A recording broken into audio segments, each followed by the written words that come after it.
ọmọ New Model Ventures náà ni. A fẹ́ tún wo àwọn nǹkan kan lónìí. Dídárúkọ àwọn nǹkan àyíká. Dídárúkọ àwọn nǹkan àyíká apá kìíní. Kí ni àwọn nǹkan tí a lè rí ní àyíká wa? A lè rí owó. A lè rí owó ní àyíká wa. Owó yìí tí à ń ná láti fi ra nǹkan, láti fi ṣe nǹkan oríṣiríṣi. A lè rí owó ní àyíká wa. A lè rí odó. Odó tí a máa ń lò nígbà tí a bá fẹ́ gún iyán. A lè rí odó ní àyíká wa. A lè rí ológbò. A lè rí ológbò. Oríṣi ẹranko kan ni a lè rí ní àyíká wa. A lè rí ọwọ̀. A lè rí ọwọ̀ tàbí ìgbálẹ̀. Àwọn ìmíì máa ń pè ní ọwọ̀, àwọn ìmíì máa ń pè ní ìgbálẹ̀.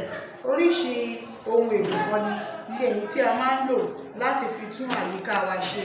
Ìgbálẹ̀ tàbí ọwọ̀ a lè rí ní àyíká wa. A lè rí ọ̀bọ. A lè rí ọ̀bọ.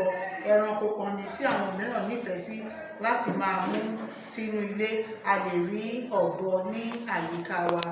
A lè rí ajá. A lè rí ajá ní àyíká wa.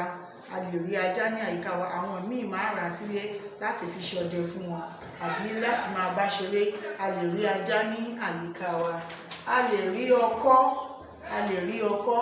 Ọkọ́ tí a máa ń lò, ohun tí àwọn àgbẹ̀ máa ń lò láti fi kọ ebè. A lè rí ọkọ́ ní àyíká wa. A lè rí àga. Àga èyí tí a máa ń lò láti fi jókòó. A lè rí ní àyíká wa. A lè rí àdá. A lè rí àdá ní àyíká wa. A máa ń lo àdá náà láti fi roko àyíká àbí láti fi roko nínú igbó.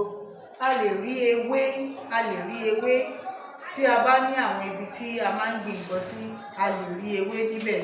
A lè rí ewé náà ní àyíká wa. Ẹ ṣeun.